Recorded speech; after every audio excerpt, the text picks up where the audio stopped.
Hi കൂട്ടുകാരെ, തപാലിൽ കത്തയക്കുമ്പോൾ വിലാസത്തോടൊപ്പം പിൻകോഡും എഴുതണമെന്ന് പറയുന്നത് എന്തുകൊണ്ടാണെന്ന് നിങ്ങൾക്കറിയുമോ? ഇന്ന് നമുക്ക് ഇതേക്കുറിച്ച് ചർച്ച ചെയ്യാം. നമ്മളിൽ ചില ആളുകൾക്കെങ്കിലും ഇതിൻ്റെ ഉത്തരം അറിയാമായിരിക്കാം. എന്നാലും അറിയാത്ത ആ ചിലർക്കായിട്ടാകട്ടെ ഇന്നത്തെ നമ്മുടെ ചർച്ച. ഇതുപോലെയുള്ള രസകരമായിട്ടുള്ളതും കൗതുകകരമായിട്ടുള്ളതുമായ കാര്യങ്ങൾ ഇനിയും അറിയുവാനായി ഈ ചാനൽ സബ്സ്ക്രൈബ് ചെയ്യുവാൻ മറക്കരുത്. ഇന്ത്യയിലെ എല്ലാ പോസ്റ്റ് ഓഫീസുകൾക്കും ഓരോ പിൻകോഡ് നമ്പർ കൊടുത്തിട്ടുണ്ട്.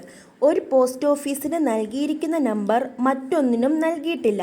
അതിനാൽ പിൻകോഡ് ശരിക്കെഴുതിയാൽ കത്ത് ഏത് പോസ്റ്റ് ഓഫീസിലേക്കാണ് എത്തിക്കേണ്ടതെന്ന് കൃത്യമായി അറിയാൻ കഴിയും.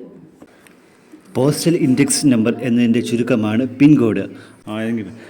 പിൻകോഡിൽ 6 അക്കങ്ങളുണ്ട്. അതിൽ ആദ്യത്തെ അക്കം മേഖലയെ സൂചിപ്പിക്കുന്നു. ഇന്ത്യയിൽ ഏത് മേഖലയിലാണ് പോസ്റ്റ് ഓഫീസ് എന്ന് ഇതിൽ നിന്നും മനസ്സിലാക്കാം.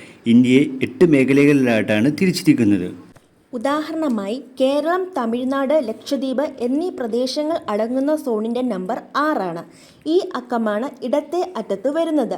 അതുപോലെ ജമ്മു, പഞ്ചാബ് ഭാഗങ്ങൾക്ക് 1 എന്നാണ് മേഖലാ നമ്പർ. അതിനാൽ അവിടുത്തെ പോസ്റ്റ് ഓഫീസുകളുടെ പിൻ 1-ൽ തുടങ്ങും. ഡൽഹിയും ഈ സോണിലാണ്. പിൻകോഡിലെ ആദ്യത്തെ 3 അക്കം കൊണ്ട് എഴുത്ത് തരംതിരിക്കുന്ന കേന്ദ്രം അറിയാം.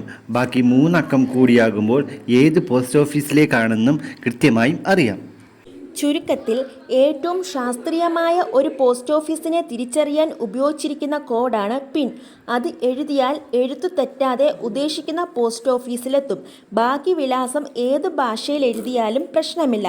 ഉദാഹരണമായി കേരളത്തിലേക്ക് ഡൽഹിയിൽ പോസ്റ്റ് ചെയ്യുന്ന കത്തിൽ വിലാസം മലയാളത്തിൽ എഴുതാം. എഴുത്ത് കേരളത്തിലെ സോർട്ടിംഗ് കേന്ദ്രത്തിലെത്തിയാൽ അവരത് കൃത്യമായി എത്തിക്കേണ്ട പോസ്റ്റ് ഓഫീസിൽ എത്തിച്ചിരിക്കും.